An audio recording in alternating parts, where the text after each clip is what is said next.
We are in for such a treat today. We have back on the show with us Dr. Stephen Cabral. I just love this naturopathic physician. He practices naturopathic and functional medicine.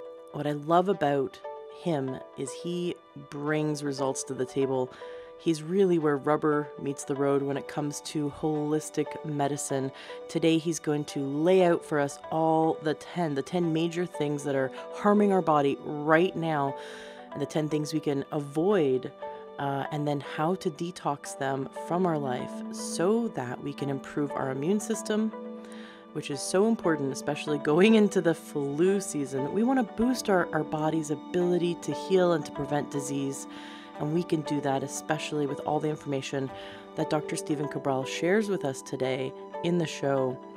If you are suffering from any illness or any symptoms, or if you're just not happy with your health in any way, today's episode is going to be the one you're going to want to listen to. Now, we talked about so many different things that Dr. Cabral thought it would be easy to put everything we talked about on one page. And so he created a web page on his website specifically for us. And you can go to stephencabral.com/Ashley. That's stephencabral.com/Ashley. That'll take you to a web page that he's created for us with all the links that outline everything we talk about today. That link is also going to be in the show notes of today's podcast at learntourhealth.com. So as you're listening, if you go, wow, I'd really like to check that out, that lab test or that detox that he recommends, he gives lots of great free information away as well. Just go to stephencabral.com/Ashley and enjoy today's interview. Welcome to the Learn True Health podcast. I'm your host, Ashley James. This is episode 301. Today we are in for such a treat. Back in episode 271, we had Dr. Stephen Cabral, the rain barrel effect, and it was amazing. I love his book. I love his podcast. And I know I got some feedback from listeners that they also enjoyed episode 271. So you're definitely going to want to go back and listen to that because Stephen shares his story. It's absolutely amazing. We're going to dive deep today. We're going to go even deeper into this conversation. If you haven't listened to episode 271, that's totally fine. You can listen to this one and then go back and listen to that for even more information. But today, we're covering a topic that affects 100% of the population. So no matter who you are, you're going to benefit from today's interview. And I'm really excited to get started. But first, we have to congratulate you on your very successful book launch. Congratulations. I heard it was phenomenal. I appreciate that. Yeah, it's been actually really exciting to be able to talk about a topic that's been so important to me, which is essentially toxicity and filling up our rain barrels, and being able to share that with the world, because really it's just starting to catch on now, but it's not one of those hot, popular topics yet. Right. You know, I love that you're bringing this up because it's made so much sense to me. Listeners ask health questions in our Facebook group, and today a listener said, can anyone recommend some soap to wash her body, because lately she's reacting to everything. She can't use laundry detergents. She can't use any kind of soap. She's having a reaction to. And a lot of us think like all of a sudden something just happens and it's just, something just happened in this moment. But what I told her is like, look back in the last 2 years of your life. Like what is accumulating in your life? Can it be mold exposure? Can you have, started working in a new building where it's off gassing? Like what's going on that your cup is full? Because all of a sudden wake up one day and you're allergic to detergents.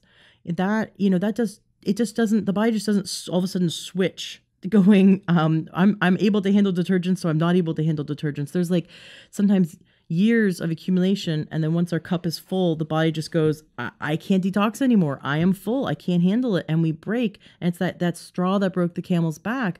But we can look back with a holistic lens and see that there was sometimes years of accumulation and going in the wrong direction. And today you're going to teach us how to go in the right direction and how to healthfully, safely, and naturally support the body in eliminating all these toxins so that we don't have that straw that broke the camel's back experience anymore. That's right. And the rain barrel or the cup analogy is exactly it. And that's what we look at is, if your cup is already full or it's about to overflow and you add just that much more, all of a sudden then the cup does overflow. And it's at that point that the body's not able to keep up with demand. And it's the very first time we see symptoms of our disease. So we might be feeling it a little bit more grogginess in the morning or a little slower to get started or a little bit of brain fog. You're just not yourself. You feel like you're aging, we say. But the issue is when we get that next exposure and the water comes over for the very first time, now we have the multiple chemical sensitivities or the autoimmune based issue or the allergies, whatever it might be. But like you said, it's been filling up for quite some time. And so your body, although it continues to detox, well, you continue to keep bombarding it with whatever the chemicals or whatever the toxins are. And we'll talk about it today, but a lot of them we just take for granted. Like we don't even know that they're around us for the most part. They're invisible. I like that you brought up allergies and autoimmune. I'm really surprised how many people have allergies. I had a great friend over on the weekend. She's probably listening to this right now. So hello. And she started sneezing and she said, I'm allergic to cats and I'm allergic to incense, both of which were in the room at the same time. Because I'm hippie like that. So I had some Nang Chapa, burning. And it hit me. I'm like, because she is so healthy. And people can look healthy, feel healthy, and then we have these little symptoms like allergies, or we've discovered we have an autoimmune condition. And a lot of people for allergies will just take an over-the-counter medication. And it's funny now that we're coming from it from a different standpoint, that allergies are an expression of the body saying, hey, I can't handle something. My cup is full or my rain barrel is full. And so I'm unable to really detoxify healthfully. There's something broken. And so I'm expressing a symptom, which is in the form of an allergy. And then we go take an over-the-counter medication, which is further putting chemicals into our body. And so what you're saying is that you can help people to no longer to get so healthy that they no longer have allergies and that they no longer have the expression of autoimmune symptoms? Absolutely. And so I'm a board certified naturopathic doctor, so I don't practice medicine. I'm not a licensed medical doctor. That's not what naturopaths do. Essentially, what we do is we look at what are the underlying root causes that lead to the disease or lead to the symptoms. So for me, if someone tells me they have Hashimoto's or rheumatoid arthritis or sarcoidosis or allergies, then I say, okay, I don't deny the group of symptoms that you have that we label a disease. So if you have Hashimoto's, I understand that your immune system right now is attacking the thyroid, or if you have rheumatoid, they're attacking the joints. And those are more what we call Th1 immune system imbalances. For allergies, for asthma, for brain fog, fatigue, and a lot of other things, we call that a Th2 immune system imbalance. And that's the chronic inflammation of dealing with some type of pathogen for years and years, and your system has become imbalanced in what's called a Th2-based direction. Well, whether it's Th1 or Th2, and there are other what's called T helper cells that cause immune-based dysfunction, there's always an underlying root cause. So if you're telling me, and I know we spoke about it last show, but if someone has Hashimoto's, we deal with so much Hashimoto's in our practice, well, I'm telling you that there's most likely some type of gut permeability, so that every time you eat, you're spilling proteins or bacteria or yeast or something else into your bloodstream because of increased intestinal permeability, which happens from antibiotic use, from Advil or ibuprofen, from birth control, from alcohol, stress, you name it. It opens up the gut wall just enough to be able to fit undigested food particles, namely proteins, which are in all foods, believe it or not just protein foods. And it also brings along with it bacteria or yeast or whatever it might be moving into the bloodstream. When this happens, it fires off a specific set of immune-based cells. And since 80% of your entire immune system lies in and around your intestines, you know that that's where to look first. The gut is going to have its own immune-based system. And when that happens and it sees something that shouldn't be there in the bloodstream, it goes after it and it creates an immune-based cascade to remove it from the body. Now, if you look at this over time, it just builds and builds and builds to the point where we have inflammation in our gut, we have imbalances in our microbiome, and our immune system has been aggravated for so long, it eventually ends up in some type of autoimmune-based issue. But just keep in mind, again, the body's not necessarily messing up in that one instance. What it's doing is it's an over-exaggeration to intestinal permeability, which is allowing bacteria and food particles to move into the blood, and the intestines are meant to be the outside of the body. Your blood should never see those particles. Got it. So can we talk a little bit about, just to paint the picture, what kind of conditions, what kind of things do your patients have? And when they see you and they go, they go through the protocol that you set out, months later, do they no longer have? So can you list off some things? Because I think that helps people to expand their mind. It's sort of like we're pulling them out of the matrix. Because I believe a lot of people believe that if they have a diagnosis, that's it. They have it like diabetes, arthritis. They have it for the rest of their life. That's it. Or infertility. What kind of things do people reverse or no longer have after coming to see you? And I don't want this to sound like it's magic or sci-fi or anything like that. There is literally nothing that we have not seen in our practice that cannot be, again, we can't say that we treat, diagnose, or cure disease. That's not, you can only say that if you're in conventional medicine, so I don't want to step out of bounds here. But what we do is, we honestly don't necessarily care of what the name of the disease you've been given. Now, of course, we care from the standpoint that we listen to your story. I mean, we spend an hour just listening to our private wellness client story, or anyone who orders a lab test from us, anything like that.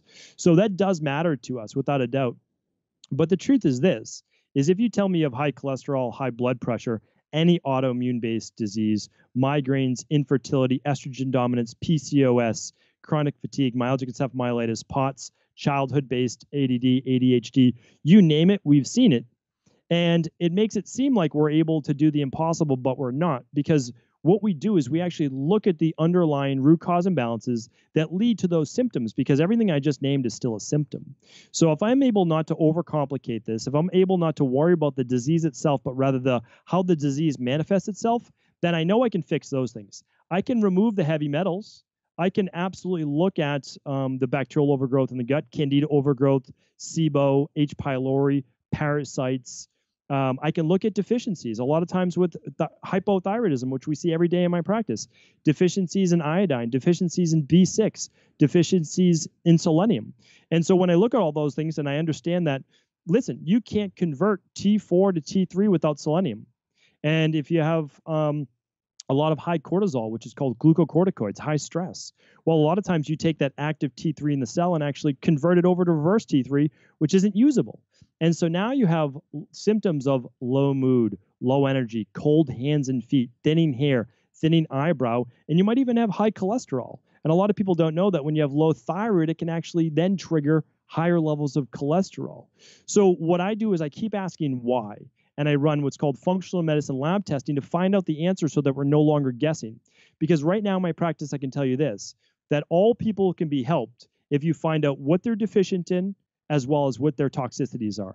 So what we do in my practice is we help replace those deficiencies, vitamins, minerals, essential fatty acids, et cetera, and we help remove their toxicities, which are the heavy metals, the gut-based issues, you name it. It could be one of the 126 chemicals that most women have on their body before they leave in the house in the morning. So we look at all those things, the totality, the entire human story, and we help them to remove those things and replace their deficiencies. And all of a sudden, what you once had as a disease is no longer there. And what about genetics? So people go, oh, well, my doctor told me I have this because it's part of my genetics. My mom had it, my grandma had it, that therefore I have it. Genetics to me, and we do a lot of advanced genetic testing. We will use one of the greatest labs in the world. They're out of Australia, and it's absolutely amazing. But the issue is this, is genetics don't honestly make that huge a difference except to tell you what you're susceptible to. So the problem is this: when a conventional medicine, again, I have nothing against conventional medicine. I'm actually a huge advocate and promoter of conventional medicine for acute-based care. Now, I'm in Boston, Massachusetts, and of course, we work with people all over the world. But in Boston, Massachusetts, we have 3 of the top 10 hospitals in the world, with Mass General Hospitals, Brigham and Women, and Beth Israel. Amazing hospitals. But the problem is this: you're not dealing with a holistic viewpoint of the body. And so if you tell me, oh, you have high cholesterol because everyone in your family had it, and I would say, okay, that's fine, but why didn't you have high cholesterol when you were 8 years old? Why when you're 26? Or why when you're 38? You say, oh, well, that's just when it happens in my family. Is that when it happens in your family, or is it because of accumulation leading up to that point and deficiencies, now your body's finally broken down? And that's what we see, whether it's low testosterone, hypothyroidism, autoimmune, et cetera. It's, yes, genetics in functional medicine, and it's a very harsh term, but it's the truth. Genetics loads the gun, but your environment pulls the trigger. So that's called epigenetics. And it means that your genes can be turned on and off. Because remember, your genes aren't that exciting. Some are around 20,000 or so genes. But there's these things called single nucleotide polymorphisms, or SNPs for short. Now you have millions of those, 10 million plus of those. So when we look at those proteins, those are the proteins that actually make the difference. They can quiet the high cholesterol, or they can turn it on. They can quiet the autoimmune or turn it on. So when we look at genetics as simply what you're predisposed to, you can understand that those are things, yes, like I'm predisposed to rheumatoid arthritis. All 4 of my grandparents had rheumatoid arthritis. Both my parents had rheumatoid arthritis. I had rheumatoid arthritis when I was 17 years old. I no longer have it today, 20 plus years later. I should, but I don't, because I've done the things to rebalance my body. So hopefully that makes sense. Absolutely. I'm glad we went there, because I know that my listeners are so excited to step away from the conventional medicine philosophy that we have to wait till we are broken and then take a drug for the rest of our life. And what they really want is to be empowered, to be able to heal their body.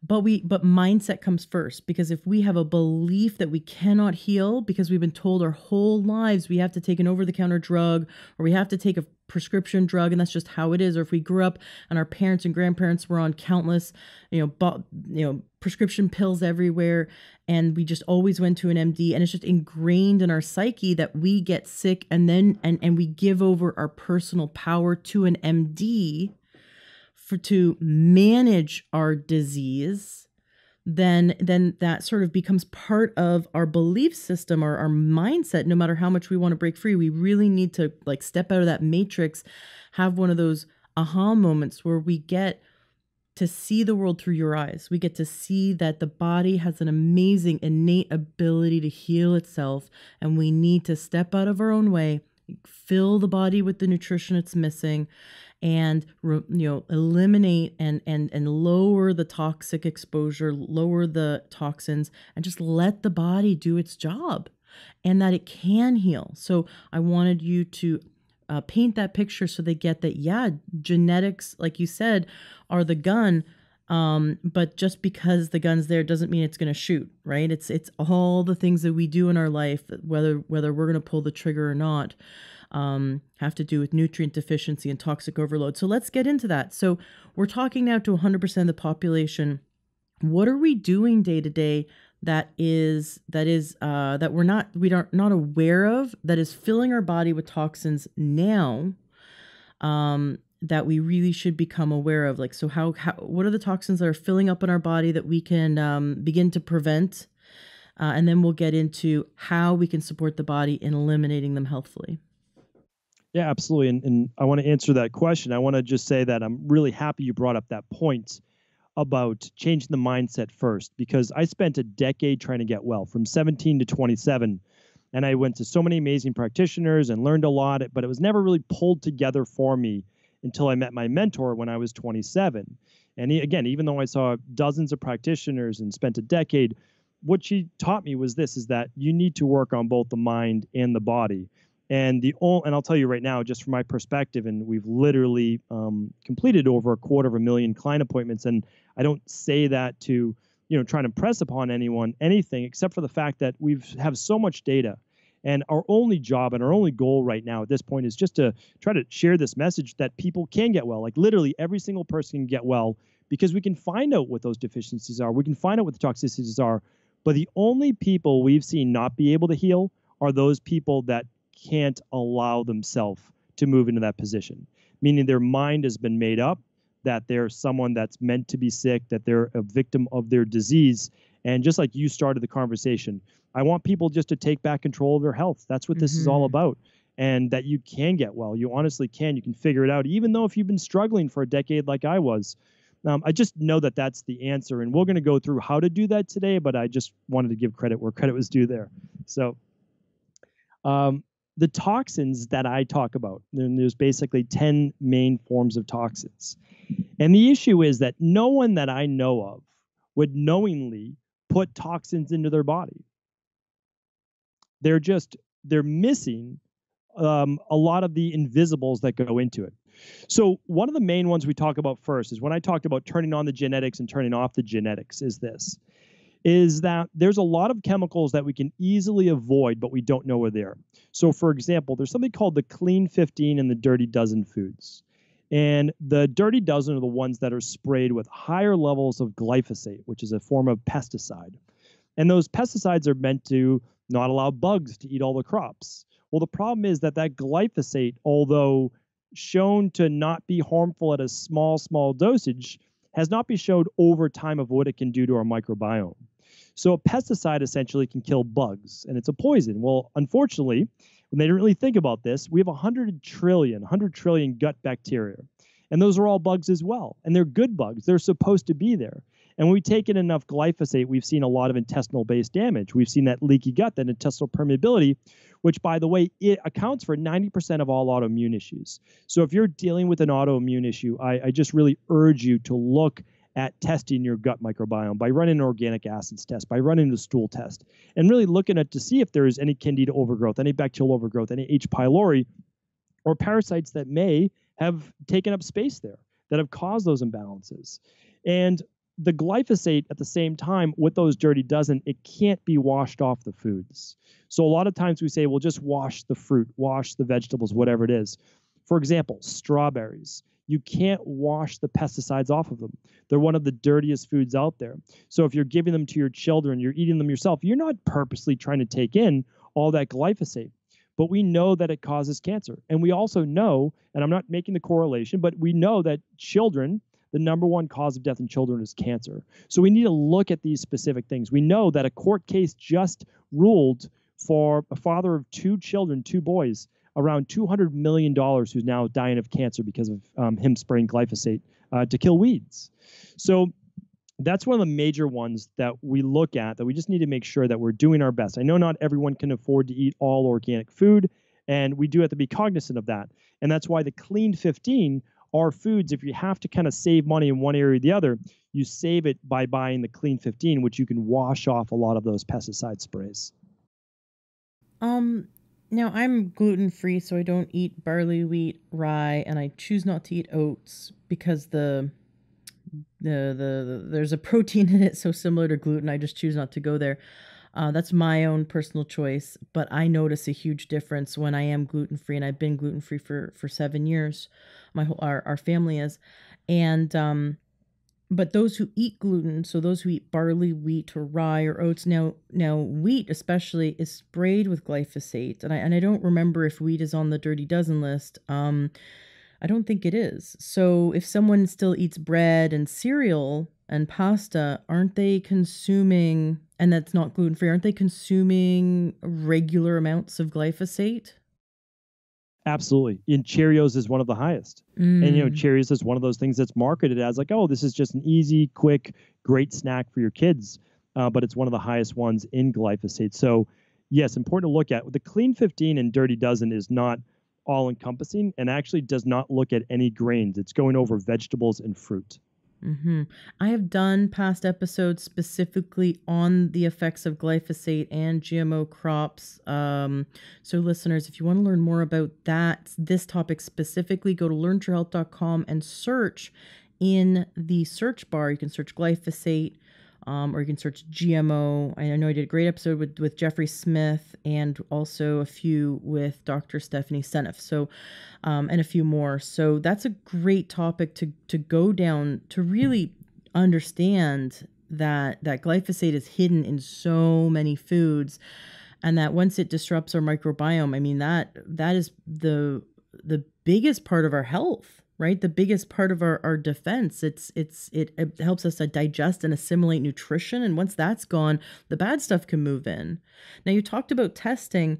Can you just explain a bit of what is an organic acid test? I know that a great lab is Great Plains Lab. If you have any other labs you'd recommend, any other companies you'd recommend, let us know. But when we get an organic acids test, what should we be looking for? Yeah, so without a doubt, organic acids test in Great Plains is the best one right now, and that's what we use. So essentially, what we do is it's a 75 biomarkers, and the first page is dedicated to looking at yeast and fungal overgrowth, and then the second part to that page is looking at Clostridium difficile or C. diff, as well as beneficial bacteria.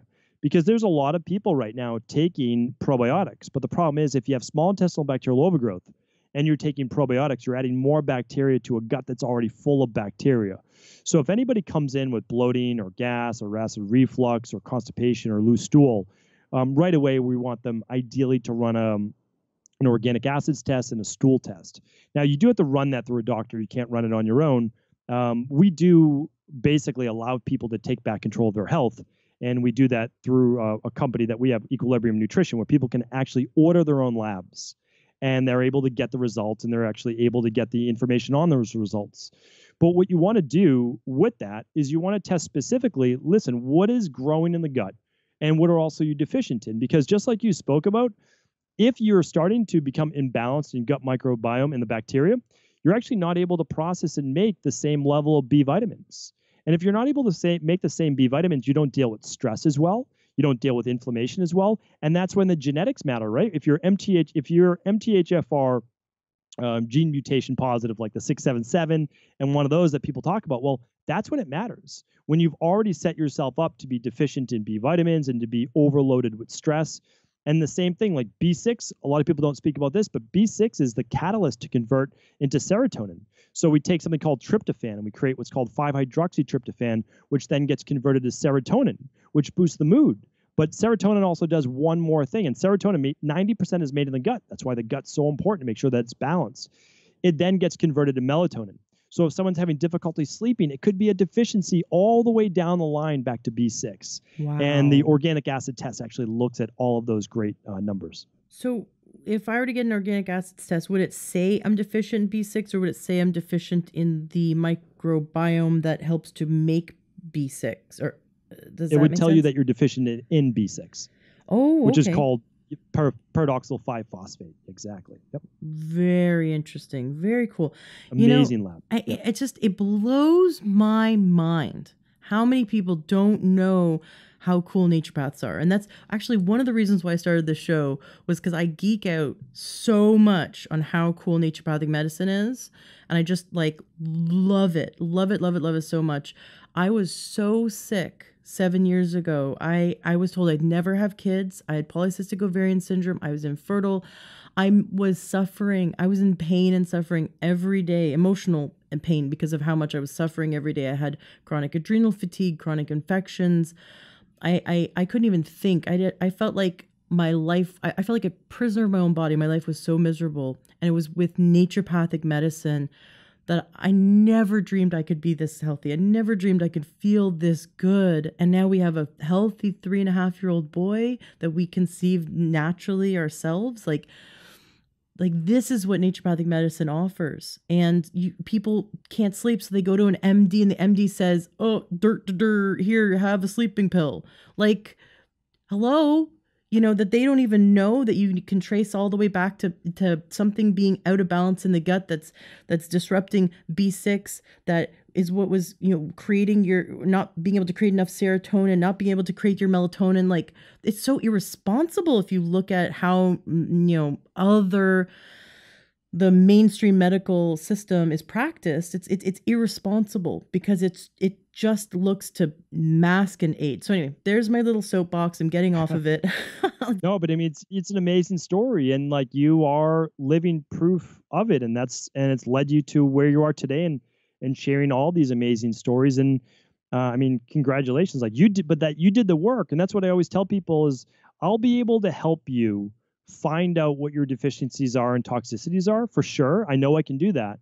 And I will give you the plan based on, the data and what you need to do that's personalized for you. But it's ultimately like all credit goes to you. All credit, you have to do the work and you have to change the mindset and you got to go through the lifestyle, but it's worth it. I mean, like you obviously are living proof it's worth it. I'm living proof that it's worth it. I saw my own naturopath, right? I mean, that's how I got well. I was going to MDs and I was going to functional medicine MDs and it just wasn't working because the body, they were looking at things like using like just direct, like almost like green medicine, like just take this for this and take this for this and like take licorice root for your adrenals. Well, licorice root doesn't heal your adrenals. It just gives you a boost. And so what we're looking at is like, why the adrenal issues? And so for me, I had Addison's disease. I had type 2 diabetes. I had rheumatoid arthritis. I had POTS. I had myalgic encephalomyelitis. I had all of these things and I don't anymore. And I don't because other great, these great practitioners, they have all this knowledge. I read all their books. I studied overseas. I went to India. I mean, I basically said this is that the entire world has a base of knowledge that we can all learn from. And I don't think there's one best form of medicine.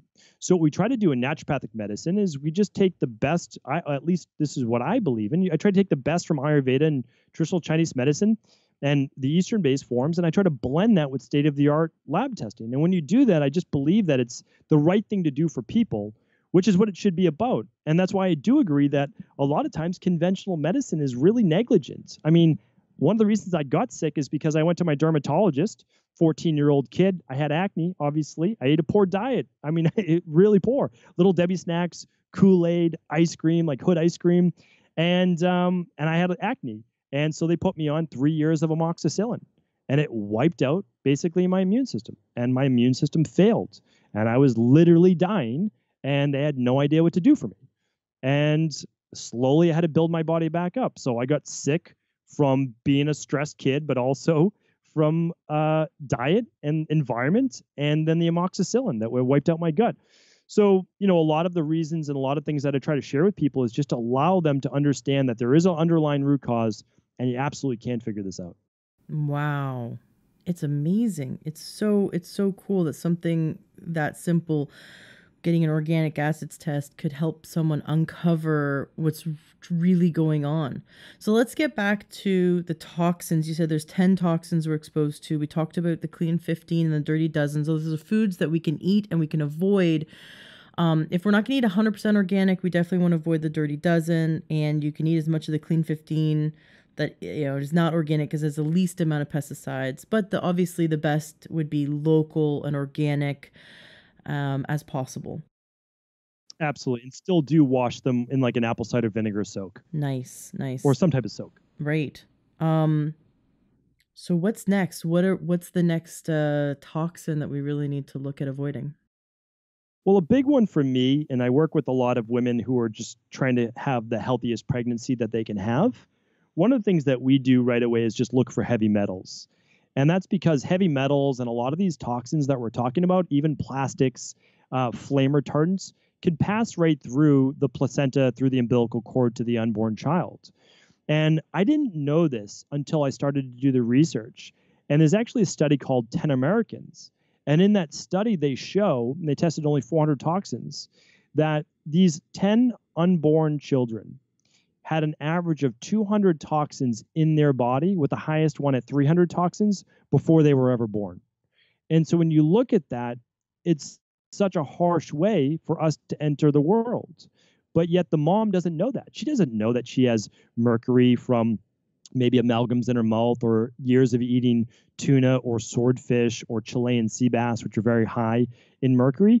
Or, maybe she's been using an aluminum pan with aluminum spatula, and every time she cooks, she just unknowingly scrapes the pan and little aluminum shards go into her food, microscopic, but they build up in her system, right? Or she's using an antiperspirant that has aluminum in order to block the pores. So all of these things build up, and then we bring that baby home, or we're sleeping in ourselves and in the mattress that's covered in flame retardants, because a lot of people didn't know this, and I didn't know either until I started doing the research, but it is out there. In 1975, California and a few other places passed a law that we had to basically douse our couches and carpets and a lot of furniture with flame retardants in order to, try to be a little bit safer, right? Well, the problem is this: in 2014, basically 40 years later, they repealed the act because they saw how flame retardants were actually passing 3x the amount, 3 times the amount into children, meaning the children couldn't clear the flame retardants from their mother's milk, or as small children with this built up in their bodies, and it was potentially causing cancer and birth defects. 40 years later for us to figure this out. I mean, it's scary, scary stuff. And this is happening every single day because right now there's over 77,000 man-made chemicals in the environment, and the majority of these have been taking place since World War II, and only 2% have been studied for carcinogenic, mutagenic-based effects. That basically means causing cancer. Crazy. So you just mentioned two. So you mentioned heavy metals, and then you also mentioned flame retardants. Let's go back to heavy metals first and unpack that. You mentioned some really common everyday things like cosmetics, deodorant. I just want to point out, I finally found, I finally no longer have to be a stinky hippie because I found the best all natural deodorant, obviously aluminum free. And I interviewed her. It's from goatmilkstuff.com, and she's all natural company. Her and her kids and her husband make goat milk soap and a bunch of other things, and then they made a deodorant for her teenage boys that work on the farm, and this deodorant is 100% natural and it works on teenage boys. So if we work on teenage boys, it can work on anyone. So I'm a big fan of her deodorant because I really agree with you that we need to be careful and not use, especially women because of breast cancer, not use a deodorant with aluminum. What are some other ways that we accumulate heavy metals? I know like vaccines would be one, and you said seafood and amalgams, and so cosmetics. Is there any other way that we can accumulate heavy metals? Yeah, one of the biggest ones that I look at is cookware and how things are canned. So, and do keep in mind, like I definitely want to tie these two together, is essentially cosmetics, bath products, and heavy metals. Heavy metals work as a great binder. They work really well with a lot of cosmetic-based products as well. But if we're talking about how we're getting them in our body, aluminum foil. So many people still cook on aluminum foil. And when you do that, you can absolutely get leaching from that foil, especially if there's an acid-based food, into your food itself when you're cooking. And then there's the aluminum pans that a lot of people are still cooking on because they're the lightest and they heat up very, very quickly. So, and then aluminum spatula. So if you have an aluminum pan, you don't want to reinvest, just switch out your spatula for a bamboo one. And that will then at least be less basically metal on metal. But ideally, you're cooking with ceramic, you're cooking with porcelain even. You can bake in it. You can use glassware. You could use cast iron. And those are going to be much better choices so that you don't get the heavy metals into your food. I agree. I would say for glassware, make sure it's new, because glassware in the 90s up until a certain point, I don't know, I think it might have been 97. I'm not really remembering when, but glassware up until a certain point had lead in it. And then more recently, the glassware now, they don't make it with lead. So if it's glassware has been passed down, or if you bought it through a store, just get rid of it and get the new glassware if you choose to cook with glassware. I love Le Creuset, and I also love Salad Master, which is a surgical stainless steel. But cooking with stainless steel, because it's waterless cooking, you have to cook on really low heat. So there's a whole different, you have to kind of learn or else you'll burn everything.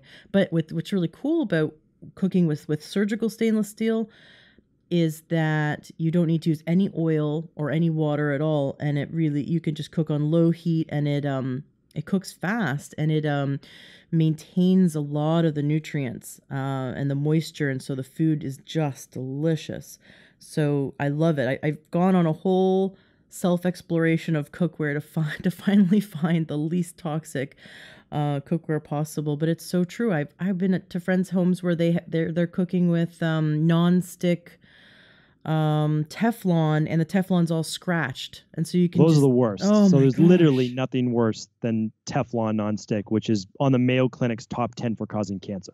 So please do spread the word on that. That's worse than aluminum. Yeah, don't donate it. Just recycle it, throw it out. Whatever whatever you got to do to get it out of your life. Do not eat on that. Any other, just off the top of your head, any other things that the Mayo Clinic says are part of the top 10 list for causing cancer that we should know about? Well, and there's some that you're going to stay away from, like lead and those types of things. But two that people don't know about are the nonstick cookware, and plastic bisphenol A is on there. We'll talk about that for sure. But another big one is processed meats. And again, like I, a lot of people don't know what to make of me when I'm on different interviews because I don't have a dog in the race. Like I don't have to be the paleo person, the keto person, even the naturopath. I can just say like, listen, these are truths. We know them to be true. And let's just try to serve to the best of our ability. Well, eating things that a lot of people like bacon or salami or any of the processed meats, the more processed they are, the more likely they lead to cancer, specifically colon-based cancer. And that's actually been well proven now for decades. So that's one I just like to warn people about, which is basically cold cuts, deli meat that can be really cancer causing. Is it the process of smoking something, or is it that they have sodium nitrate and potassium nitrite in it that causes the cancer? Yes, exactly. And both of those can be a culprit. So when you look at the smoking process, it creates something called acrylamides. And those acrylamides are what we get a lot of times when we're grilling meat or cooking food at those higher heat-based temperatures. And then the preservatives they use, the sodium nitrate and nitrate, and there's a debate on this, right? Because if you use celery can give you those same exact things, the higher in nitrates. But what we're talking about is oftentimes synthetic-based preservatives at a much higher level, and the actual curing process itself. So one of my mentors is a naturopath, practicing long time, old school guy. And he, before he became a naturopath, was a pathologist. And he says that nitrates and nitrites will clog the kidneys, that people will have kidney disease, but that there's nothing wrong. He, dissects the kidney afterwards, looks everywhere. There's absolutely nothing wrong with it. And that then he takes a microscope and sees that they are inflamed to the point where the blood could not flow through. And then he's taken people who have kidney issues and gets them off of nitrates and nitrites. And of course, does other things like lots of anti-inflammatory diet and support in that way. But he's gotten people off of dialysis. And he says that the first thing, if someone's on dialysis, the first thing he does is make sure no more deli meats, because he says that's the number one culprit, that it just is so dangerous that it literally clogs the kidneys and harms them. And it's just amazing that we walk into a grocery store thinking everything's safe and thinking that just because the government has approved it, meaning it's safe to consume. But so much what that's in our typical grocery store is harmful to the body and cancer and disease causing. And you cannot believe, because these are marketing companies, right, that make all of this box food and all of these things. The best example is this: microwave safe plastic bags or cook safe plastic bags, meaning you throw your rice in with the bag or your pasta, whatever it might be, right in boiling water, or you microwave your veggies in the plastic bag. That's not safe, meaning it's safe for your microwave, but not for you. Like that's the bottom line, like without a doubt, because putting that many chemicals back into your food from plastic, it's a recipe for disaster. But again, you wouldn't know this, and you just assume that these companies have your best interest in mind. They don't. You really, when it comes down to it, when in doubt, distrust. And I don't want to be that type of person. I want to try, not have that message. But honestly, try to get local, try to get organic, try to get as close to nature as possible, and you're going to be much better off. Whenever you see technology or new age, in terms of trying to move things forward, if it's man-made, your body's probably not going to be set up to be able to deal with it in the proper way. And that's because your body was meant to deal with everything in nature, but not these 77,000 man-made chemicals. Your liver was never meant to see that level of toxins. Yes, we could do a whole episode on the microwave. I love that you brought up plastics. I've had a few people on the show talk about the plastics, even the plastics we have in bottled water, using Tupperware. it ends up leaching microplastics into our body that disrupt our hormones, that become endocrine disruptors. So do you want to touch on the toxic plastics we absolutely need to avoid? Without a doubt. And that's the biggest thing, like you just spoke about right there, because we work with so many women with estrogen dominance, infertility, and PCOS. And we're talking about almost one and the same, the combination of those. And when you take in a lot, so BPA was the biggest thing, what, about 10 years ago or so? Mm-hmm. It's like, okay, we need to go BPA free. We need to be doing this. And that matters. It's something called bisphenol A. And like that is a potent endocrine disruptor, meaning that it raises your own endogenous production of estrogen as an outside, what's called exogenous source of estrogen. So not only do we have more estrogen in the body, we're not able to properly eliminate it in its more toxic form, which is an estrogen ester. So what happens is these can build up in the liver, they can circulate in the bloodstream. And at the same time, if you're dealing with larger amounts of stress in your life, which again, who isn't, whether it's like work or family or kids or, whatever it might be, it's a combination that's really sets most women, again, not as much men, but this affects women to a much larger degree, because what happens is we get lower levels of progesterone. So we get normalized levels of estrogen, but we have lower levels of progesterone. And you can run this on what's called a thyroid adrenal hormone lab. And it's just a simple saliva lab to run. So what happens is this, though, is you get all the effects of lower mood, of acne around the chin and jawline, sometimes excessive facial hair growth. You get seasonal affective disorders, sometimes depression, you get bloating, you get increased cellulite, increased water retention overall. But none of these have to do with eating too many calories or even the wrong foods necessarily, or not exercising enough, because we work with so many women that can't seem to lose the weight no matter what they do. But it's honestly from an imbalance of hormones, namely estrogen dominance, that's leading to all of those specific symptoms. And it can absolutely come from not only stress, but also all of these environmental-based plastics, which are plastic wrap. We're still using a lot of plastic wrap. We just talked about aluminum foil, but plastic wrap. So here's another one. Plastic wrap is on the Mayo Clinic's top 10 cancer-causing carcinogens. And, we heat it up. We heat it up in the microwave. So now we're melting the plastic wrap right on top, or we're putting it over hot food to try to, keep it fresh. Those are some big ones. But plastics as well. When we look at a lot of these different toxins, it's in shampoos and it's in lipsticks and it's in lotions. And these are all things that are basically being, I did a whole podcast on this. They were like really just being brought into women's bodies. And the reason I want to bring up cosmetics and talk about this is that your skin is porous. So a lot of people overlook the fact that whatever you put on your skin, you're essentially eating it. So think about that product. Would you eat this product? And if the answer is no, because it contains ingredients you would never put in your mouth, do not put it on your skin. Because when it goes in your skin, sometimes it's worse because it goes directly into your bloodstream. Your stomach acid doesn't get a chance to try to kill it. Your intestines don't get a chance to try to remove it. Your liver doesn't get as quick of a shot. When it's in your bloodstream, it goes right in there and starts to get to work. So for me, a lot of times what you put on your skin is actually much, much more dangerous. So like Nair or Neat, the cream that eats away at it's like an acid that like eats away at hair.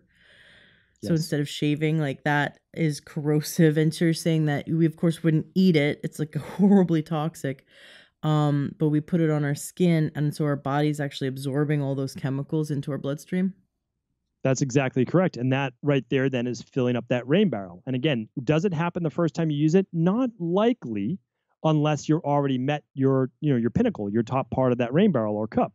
So what happens is it's just over time, and it's not the one thing. That's why typically it's not any one thing. So you've got some heavy metals, you've got some pesticides, you've got some of the aluminum, you might have the mercury amalgams in your mouth, you might have a little bit of intestinal permeability, and now you're using this Nair or something like that, and you're getting all of these chemicals in your bloodstream. Well, you don't get a free pass. Like that's the thing. People say, well, your body's always detoxifying. Sure, and we'll talk about how it does that. Your body's always detoxifying, but sometimes it meets its match, and that's it. And when that happens, this is exactly what begins to happen.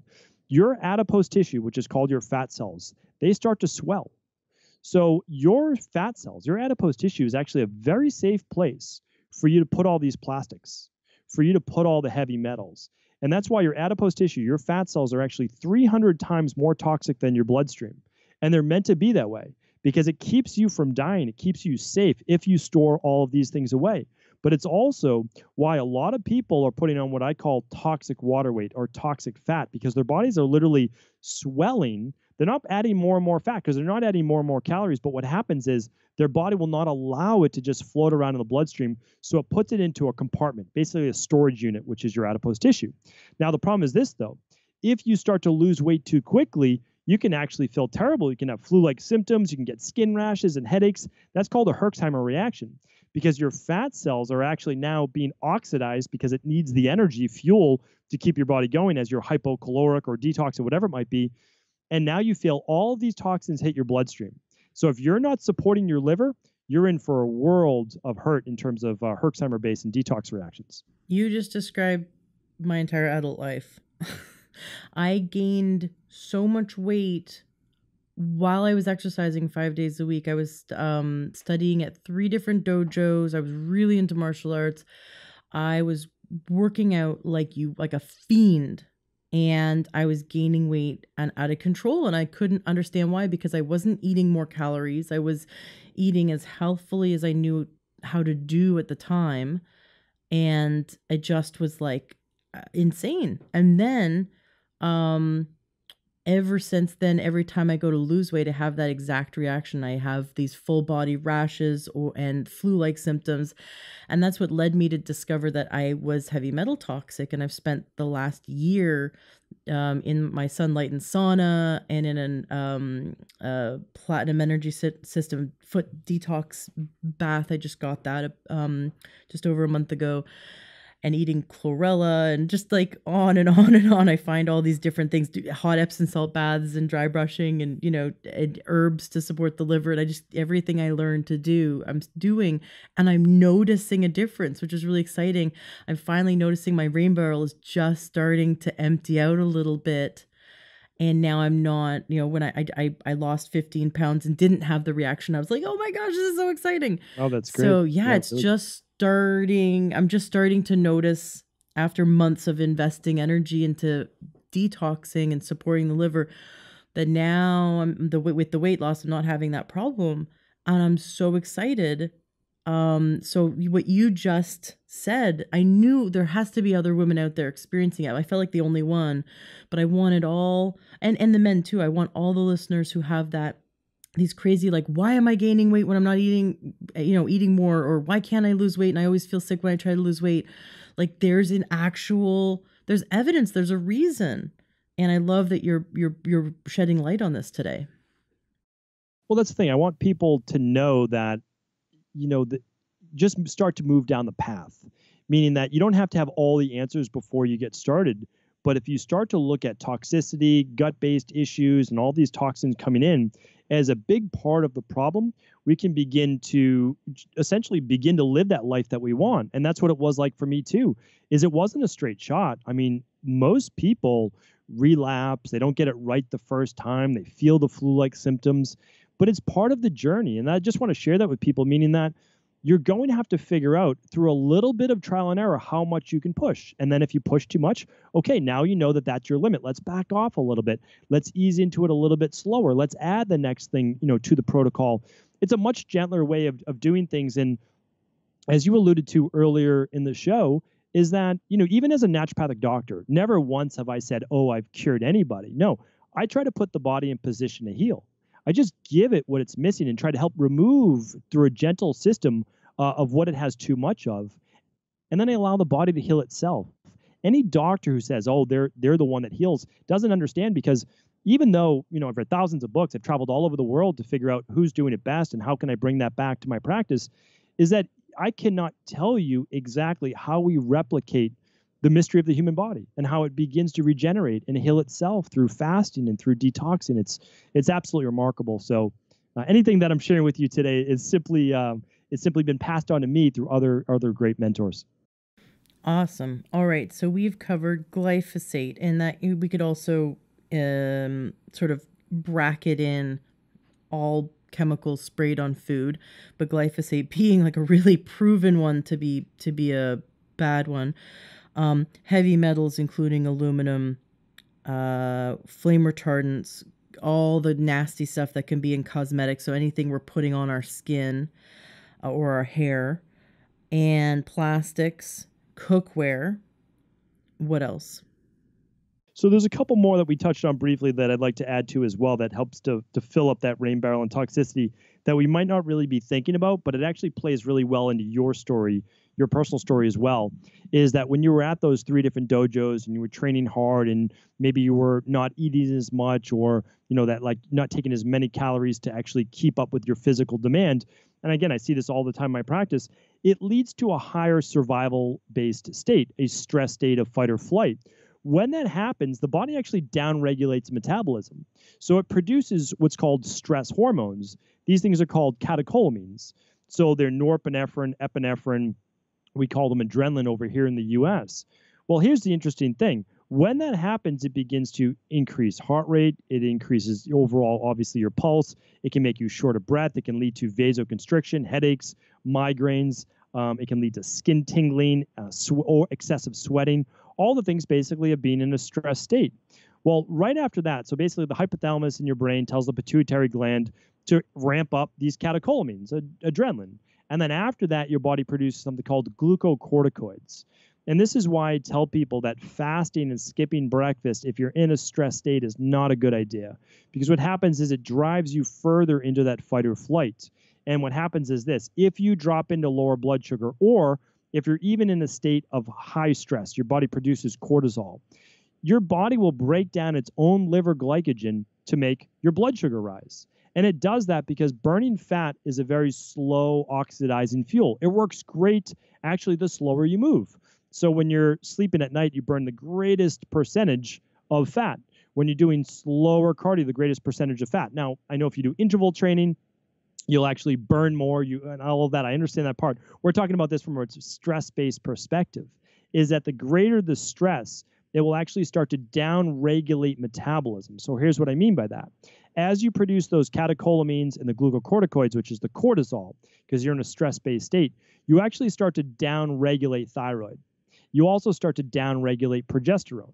So what happens? Well, what happens is now your body says, okay, we're taking in less calories, we're in a greater stress state. This meant many thousands of years ago, there was a lack of food, there was a lack of water, there was an issue with the environment, lack of shelter, you were at war, whatever it means. Okay, let's down-regulate certain processes, namely the thyroid. So now we get the lower body temperature. Why? Well, it takes less energy. We don't need to eat as many calories. That's a good thing because now we can survive on less. We have poor circulation, all of these things. Less metabolism isn't just calories. It's about the actual energy and movement in the body. The other thing that happens is we get lower levels of progesterone. Why? And I have a theory on this. My theory is this, is that when women are in a more of a survival-based state, in a state, a higher stress-based environment, the body automatically downregulates progesterone in order for a woman not to be able to fully get into what's called the luteal phase of her menstrual cycle. That means that she has an irregular menstrual cycle. Sometimes it's 26 days, sometimes it's 32 days, or sometimes she just doesn't have a menstrual cycle at all. Well, this right here is a perfect example of progesterone levels dropping low because of a survival of stress-based state, which is enabling her not to have a child, most likely, again, only a theory, most likely because the environment that she's in right now is not conducive to bringing another life into it. And once I see us down-regulate stress, repair a lot of the issues that we just spoke about, the cycle begins to regulate in most women somewhere between 3 and 4 months. Amazing. Amazing what you just said about stress. I had a client, so I do health coaching. I love doing health coaching around blood sugar because that was the easiest thing for me diabetes was the easiest thing for me to reverse and no longer have. And I love helping people to, figure out what helped them create that imbalance and what they can do now to no longer have that imbalance. And I had a coaching client who her mom was having cancer. She was working in a really busy job. She was raising a young child. And I was like, the number one thing you need to do is stress management. She says, I don't feel stress. And I said, stress is not an emotion. Like women will just push themselves to the point of breaking and break before they ever admit that they feel stress, because stress, and I said, stress isn't an emotion. And she had like an aha moment. It's not an emotion. We can go through life feeling happy and having stress, feeling whatever and having stress. Stress is, worrying in the back of your mind about the bills. Stress is the physiological body's response going into the survival mode. So we're like almost seeing tunnel vision. The body shunts blood away from the logic centers of the brain. We can't think straight, but it's the worry, the constant, chatter in the back of the head of being worried about how we're gonna pay the bills and the mortgage and our boss and our kids, and the just the self-talk, the constant chatter in the back of our head is constantly triggering that stress response. And we need to do activities throughout the day that break that, whether it's yoga, deep breathing, prayer, meditation, going for a walk, having gentle and healthy exercise. Get on YouTube for 15 minutes during your break or your lunch break and watch comedians. Just laugh, hug, smile, put on some good music and have a dance party in your living room. But do things, have a tickle. We did this morning. Our son and my husband and I did a tickle fest for like 5 minutes this morning, with our son. It's just do these simple, easy, free things to break that cycle of the chatter in the back of their mind, worrying about the bills, because that every time the body's listening to our mind, and every time we think about something negative, we're telling our body we have to run away from a bear. And we're sending signals to the body to get into stress mode. And then exactly what you said to our hormonal system happens. And it makes so much sense that we would downregulate our thyroid and downregulate our progesterone and our body's ability to have a healthy baby. Because in times of famine, we don't want to be expelling a ton of energy, making lots of heat, right, from thyroid, and having a high metabolism and conceiving a child when there's no food around, because none of us would have survived. So we have to think that we have this ancient technology inside of us meant to help us survive through anything.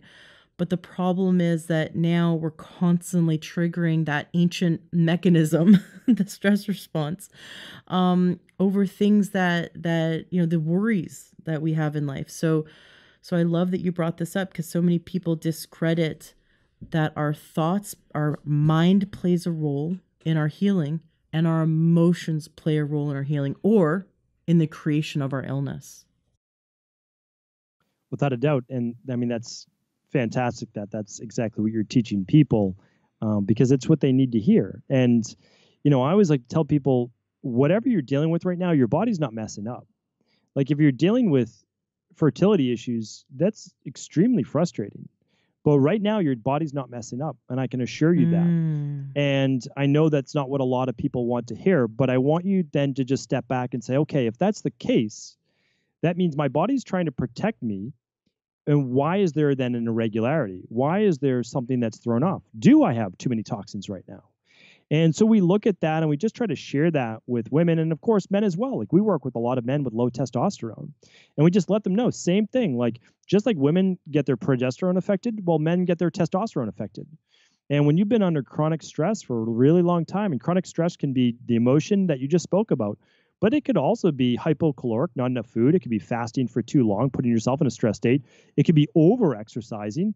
It can be that lack of sleep. It can be from driving and pushing too long without what you mentioned, the parasympathetic nervous system based activities. It's the single greatest thing that people basically are missing in order to counter all this 24/7 stress.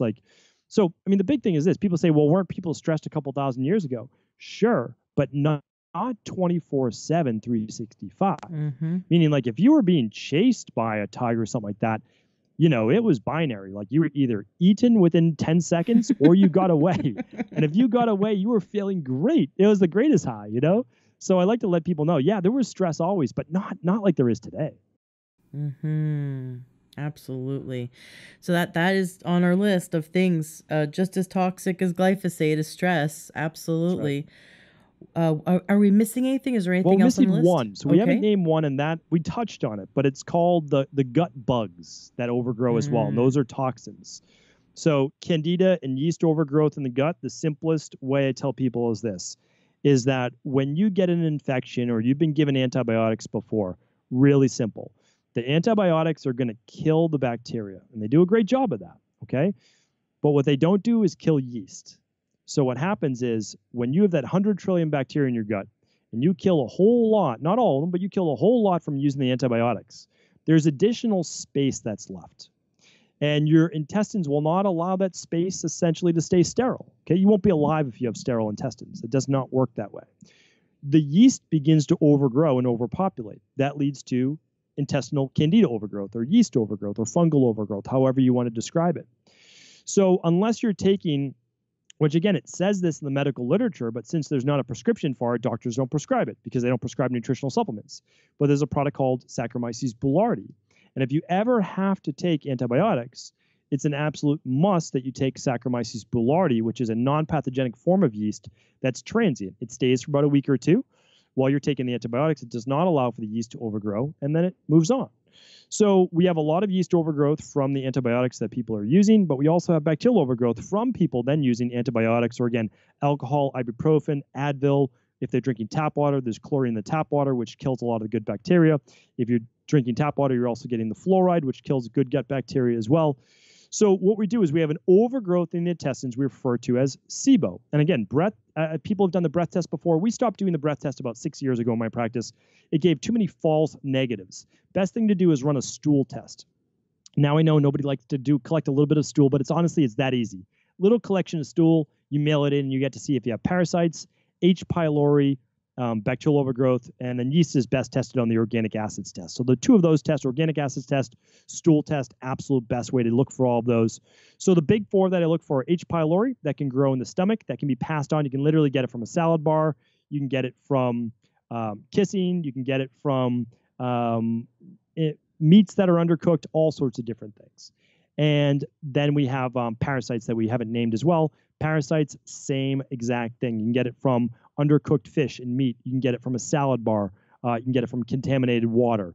So we look for those in our practice because when those overgrow, they also produce waste. These are living things, and living things produce waste. That waste then goes into your bloodstream, and then that has to, your liver then has to filter all of that. Now I keep going back to the liver because in functional medicine detoxification, we focus on the liver, not even the kidneys, not the lungs. Now, we do all of those things, and we will talk about that. But the liver is the most important organ and always has been in terms of detoxification because it filters all of the blood in your body every 6 minutes, and its job is to filter. It's literally like a car filter to pull all the toxins out. In terms of parasites, so you said H. pylori and parasites,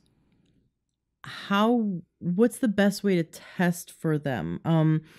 I know H. pylori is probably easier to test for parasites. I've heard people say that parasites you could actually have parasites, but the tests show up negative because parasites have a really great way of hiding. In your experience, what are the best companies or labs, like Doctors Data, or what are the best labs for parasite testing? Or should we just assume that we have parasites and go from there and do a protocol? So we do both, and that's actually a really good point. So it wasn't that long ago. It was like 400 or 500 years ago that people did certain detoxes every year. They did seasonal detoxes for their body. They did parasites. They called it deworming. They did deworming every once or twice a year with the spring season and the fall season. And so it's never a bad idea because there's not going to be negative repercussions. When we're talking about all natural nutritional supplements, and we also add in something called biofilm disruptors. So we allow people to do it two ways. Like we really just try to meet people with where they're at. So first, if you just want information, then that's great. That's what we're doing today. Nothing wrong with that. You need to accumulate information before you take action. That's good. That works. Then the next step is you can either run a lab test. So we ship one out called it's by Biomatrix. Biomatrix makes a 3-day stool test. It's called the 401H. Really important that has the H because then it tests for H. pylori. H. pylori is absolutely the best way to test for that is a stool-based test. Now, I agree with you because now the same thing, you use the same lab test to also test for parasites. That's why it's so great. Test for E. coli overgrowth, Klebsiella overgrowth, amazing for looking at bacterial overgrowth as well. So when we look at those and we look at parasites, we can say parasites aren't always picked up. And the reason is they are good at hiding inside the intestines, the lining of the intestines, as well as below biofilms. So biofilms are essentially, they use heavy metals, they use thickening, the thickeners, basically like proteins, to create think of it as like a roof over your house. So you can actually use something called fluorofilm or another type of biofilm disruptor that would remove, it's proteolytic enzymes, it's high proteases that help to break down that biofilm. That's what we use. And then we use herbal-based supplements that have been used for thousands of years in Ayurveda, traditional Chinese medicine, and the Amazon, such as black walnut. I actually did a whole show in this. And you can actually use natural things too, meaning papaya seeds and other things like that work absolutely great. Pepitas or pumpkin seeds work great. So these are all things we use. We simply try to use the best of functional medicine, orthomolecular medicine in terms of vitamins and biofilm disruptors. And we use the best of ancient-based modalities, which would be then the foods, like raw garlic, crushed raw garlic, swallowing that before bed. But at the same time, we customize it because if you have candida overgrowth, we don't do the raw garlic because it's such a potent prebiotic as well. We wait 6 weeks to 8 weeks before adding that back in so it doesn't feed anything as well. So I know it's complicated, but that's exactly what we do in our practice. Well, it doesn't seem that complicated. I mean, get some tests, take some really awesome supplements, kill some bugs, feel better. It's true. Like, yes, exactly. It's less complicated than going to chemo. Well, without it. So doing the work is actually easy, trying to understand like how the lamina propria works and where the parasites hide. But I always tell people, listen, like I don't know what my accountant does with taxes. I don't know what like all these things are. I just say like, hey, here's the expert, and I just listen to that. That's it. And I don't want to be the expert either. So I'm just like, just tell me what to do. What do I need to do? So I agree. Right. Like how to do it is actually pretty easy, unless you want to just be that person. I need to figure it all out. And I don't always recommend that. My husband just replaced an engine in our we have a car that was given to us by his dad. His dad's retired from driving, and it's like a 1982 BMW 6 Series. Oh my gosh, it's the coolest thing. It's red. It's like brings me right back to my childhood, because it's like early 80s Beamer. And my husband just replaced the engine in it, like the full everything in our garage. And he starts trying to explain to me how like fuel injectors work, and I want to run from him. I'm like, do not. But then I turn around 5 minutes later and like want to talk to him about how to kill parasites, and he wants to run the other direction. So it's funny. It's true, yeah. We have to both deal with each other's passions. But you're right. I go, listen, I just want to put my foot on the gas. I want to put my foot on the clutch and put the foot on gas, put the foot on the brake, and I want the car to go or stop or change gears. That's as much as I want to know about a vehicle, but he knows everything about the inside of a vehicle, and I'm like, I want to know everything about the inside of our body. I want you to like dive in and teach us all about this cool stuff. So I'm really excited that you've taught some really neat things already today. I'm so lit up about it. Especially about the B6 and the tryptophan being the precursors of serotonin and melatonin. So that's like if someone has a mood problem and a sleep problem, like you might have just, thousands of people listening are like going, oh my gosh, the light bulb moment. Like I can go look into this, and maybe they can get off of the drugs that they've been taking for mood and sleep. Like maybe this is it for them. Like that's just so cool. Yeah, no, it is amazing. It is. And so getting back to this, there are tests that we can do for H. pylori and for parasites, and there's wonderful like deworming. Like let's just skip paying for the tests and let's just do some deworming. I did a test back when I was a kid. We did some tests, and my whole family had 3 parasites. And we did a whole cleanse, and it was great. And so that like I've been sort of tuned into this idea that, we just pick stuff up. You touch a dog or a cat, or you go to a different country, eat at a salad bar or sushi, or you walk barefoot in a field or whatever. I mean, there's so many ways we can pick up bugs. Exactly. We don't live in a sterile environment like we all want to think we do. So let's just do deworming twice a year and know that that's a really healthy thing to do. Could we buy the biofilm disruptors from your website? How does that work if we want to go do all this protocol that you just mentioned? Yeah, absolutely. So we're just trying to allow people to take back control of their health. So we offer all the labs. Obviously, I sign off on them as a doctor to be able to have you run them yourself. And then all of the protocols are there. So the parasite protocol is there. The candida and bacterial overgrowth protocol is there. If you have bloating, you have gas, you have intestinal-based issues, and you don't want a lab test, you can do the protocol. Because I know for a lot of people, they might not have the finances to both run the labs and then maybe have to do the protocol. So that's there. And if you're someone that says, hey, I just want to use, B6, well, then there's the activated B complex. And if you're someone that says, I want to just do the biofilm disruptor, that would be called fluorofilm. So I'm happy to have you link those up in your show notes or however you want to do them. But this is what we do. We literally ship these all over the world. So we ship them to 22 countries, I believe, all over the world and do this. Perfect. I'll make sure those links are in the show notes of today's podcast at learntruehealth.com so that listeners can take advantage of that. So moving on from the parasites, the heavy metals, glyphosate, the cookware, the flame retardants, cosmetics, plastics, the stress. Now in the gut, now we got the gut bugs. Okay, so that was all the sort of the daily things that 100% of the population are exposed to. Because even if people don't cook with aluminum, they go to restaurants, or don't cook with plastics. They go, we go out and we're exposed to it. So even if we don't have any plastic, and there's ways that we can. You can get these, instead of using like plastic saran wrap, you can get this really cool like it's like a beeswax cloth that's reusable. Like, it's so neat. So there's ways, or you can get silicone Ziploc bags that are reusable. Do you like those? Do you find those to be non-toxic? I think those are a much better choice. Again, I still would not heat them or expose them to hot food before you put them in there, but I have no problem with those and have recommended them in the past, yes. Okay, awesome. For reusability as well, we have to think about the environment, all Right. the plastic straws we use and plastic bottles. And it's just, it's insane, completely insane. Right. It's totally insane. It's unhealthy for us. It's unhealthy for our environment. It's unhealthy for just everyone all around.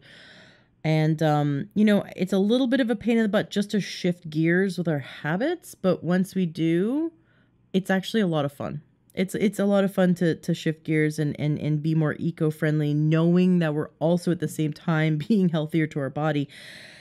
But I'm really curious, and I know we're going to get into like the overall how to detox, but specifically, how do you specifically detox plastic, something that is so foreign to the body? How do you support the liver to detox something that is completely foreign and should have never existed in the first place? Yeah, that's a challenging one. But the way that we detox everything from the body, so like literally you name it, is we support liver detoxification pathways. So for those people who've never even heard about maybe what your liver is, it's this large, dark red organ because of all the blood and everything in it under the right side of your rib cage. And what it does, and as I said before, all the blood filters through it. So that's your kind of your safety net. It's going to pull everything it can into the thousands of bile ducts that it has. And it creates something what's called phase 1 and phase 2 detoxification. Think of it as like step 1 and step 2. That's an easier way to think about it. So when your body's exposed to plastics and phthalates and triclosan, like in toothpaste and things that you don't even know exist. We could talk about this for 5 hours. All these toxic things is that your body has to take this toxin from the environment and it needs to create what's called an intermediary metabolite. So it uses B vitamins like folic acid and methylcobalamin, which is B12. It uses glutathione. It uses vitamin A, vitamin E, vitamin C, a lot of vitamins, a lot of antioxidants. Now, what it does, and this is where people are missing it, it now turns it into what's called an intermediary metabolite. Now, right away, the liver has to make sure that it breaks it down into a water-soluble metabolite because there's 4 ways to excrete these harmful things from the body. But the body first needs what's called sulfur-based amino acids. And this is what most people are missing. So they have enough of the vitamins a lot of the time because they're eating the right foods or they're taking a activated multivitamin or something like that. But they're missing the N-acetylcysteine. They're missing the glycine. They're missing the taurine. They're missing the sulforaphane. And these things come from eating a lot of cruciferous vegetables. That means broccoli, cauliflower, Brussels sprouts, cooked kale, and any of the cruciferous-based vegetables. And the reason is these things are naturally high in sulforaphane. They're naturally high in the amino acids that's going to allow your body to take these toxins and create a water-soluble metabolite. So what we do is during a functional medicine detox, again, naturopathic medicine is not about trying to give a pharmaceutical or cure the body. We know exactly what the liver needs to do. We know the vitamins it needs. We know the amino acids it needs. So if you think about it by now, you probably already know the answer. We give your body more of the vitamins and more of the specific amino acids to allow for phase 1 and phase 2 detoxification so that your body can eliminate the waste through your gallbladder, which then moves into your bile, which then moves into your bowel. So you have a bowel movement. That's why we have to make sure you're not constipated. We also make sure that you're drinking enough water, you're hydrated, so it can eliminate it through your urine, through the kidneys. We make sure that you're able to sweat a little bit, that you open up those sweat pathways. And if you can't exercise, we do the sauna like you spoke about earlier. And the last part is we make sure that you're walking or you're exercising a little bit in terms of cardio so that you huff it off through your lungs as well. So that's what we do for functional medicine detoxification-based protocols is ramp up your body's methods that you already know how to do, but it's falling short because of diet. And not only diet, you could be getting all these things, but the exposure to toxins right now as you walk around is unbelievable. We run toxicity tests all the time. There's not a single person that comes out scot-free, that comes out completely clean. The average woman right now has 126 toxins on her body before she even leaves the house. The average home, not including cosmetics and shampoos and conditioners, contains 62 cancer-causing carcinogens, VOCs, POCs, from the insulation and from all these different things. We call it toxic home syndrome and toxic work syndrome, where there's no ventilation, there's no circulation, you get mold spores in the air. So your liver is the way to detoxify all of these things. I actually have friends who were poisoned by a building, and it was an old school building, and several children died of cancer. The EPA shut down this school building, apparently renovated it over the summer, and then said, okay, it's safe. And then my friend went back with her because it's a homeschooling. It's a building that was donated or designated as like a homeschooling school. So they sort of have the parents and the children there in this school running classes together. And she went back with her daughter, and they became even more sick, and she was hospitalized for months. And all the doctors said she's it's in your head, you don't have any of this. But she finally found doctors that would listen and said, yeah, her pancreas is just she has pancreatitis now. Her thyroid is just totally out of whack. All her endocrine systems are out of whack, and she's just, looking for answers on what to do. So you're saying that in this case, because it was all the toxins from it was sort of that was her rain barrel that filled up with the toxins from this building. And it's actually been a few years, but she now has stiff person syndrome, and as a problem, her brain can't process GABA. And all these issues. I mean, she has moments where she has seizures. She can't talk. She can't move. I mean, it's really, and her daughter is the same, and it's just heartbreaking. And all from the off-gassing from this building. So are you saying that if we support her liver in phase 1 and phase 2 detoxification, she can recover? She can get these toxins finally out of her body and start bringing everything back into balance? Very gently, yes. But absolutely. So very, very gently. What we would do is eventually get into some fasting with them. I'll talk about the product that we use, but they can do whatever they choose to, whatever they feel is best for them. But when your body is that toxic, you just have to be careful.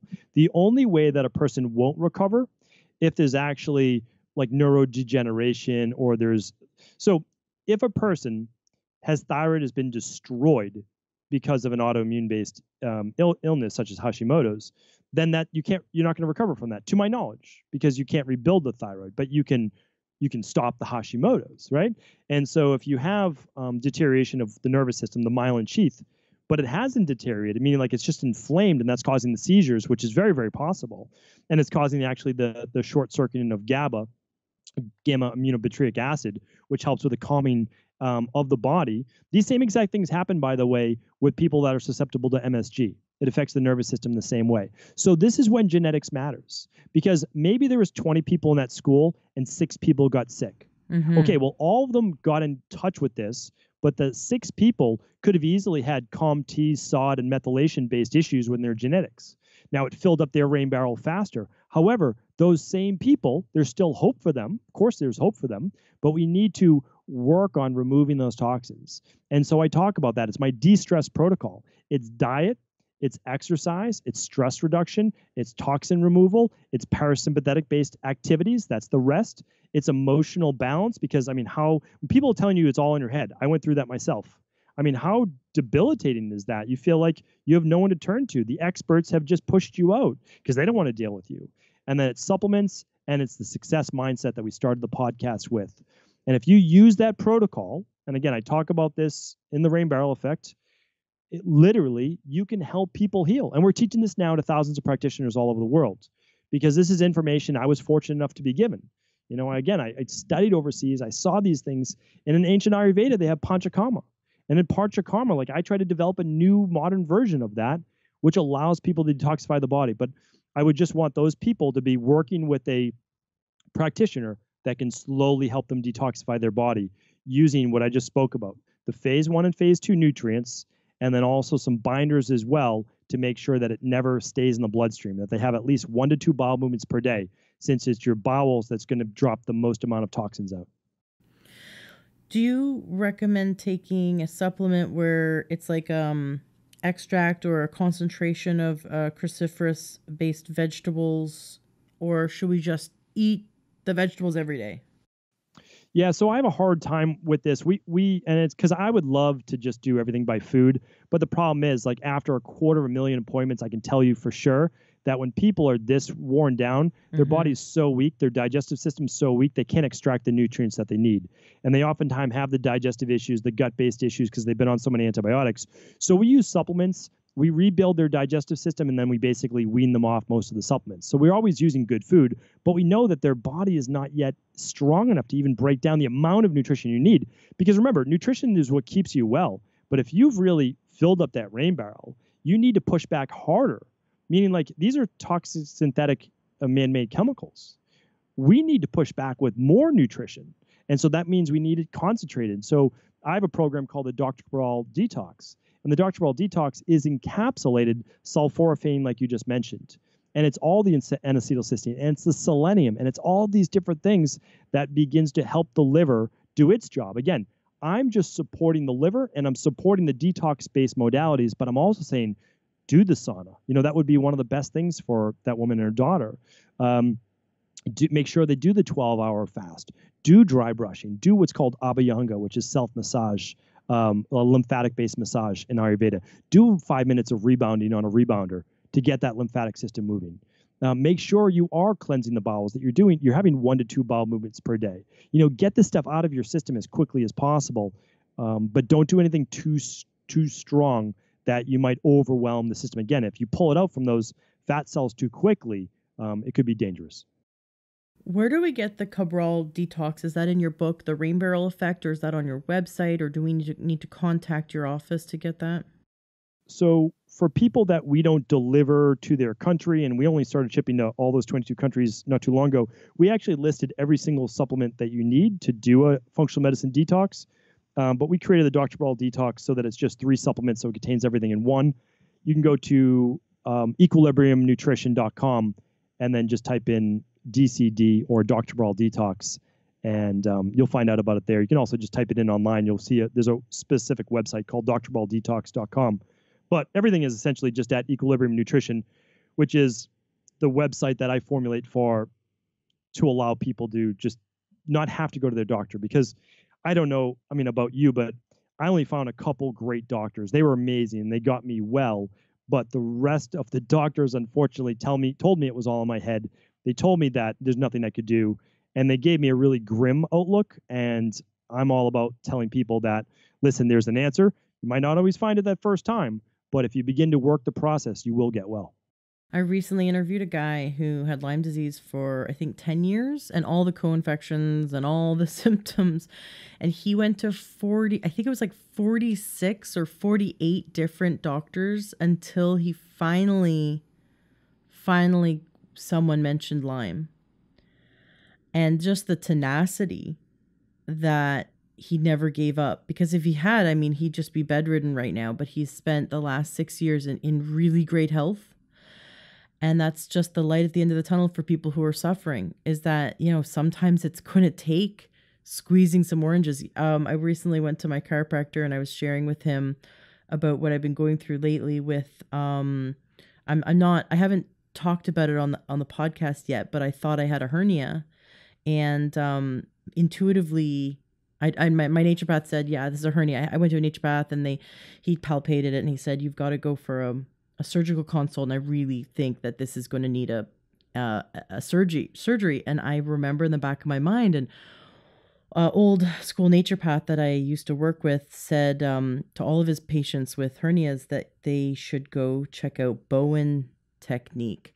And so I found a therapist who's been practicing it forever. And within 3 sessions, my problem was gone. And it's because it wasn't a hernia.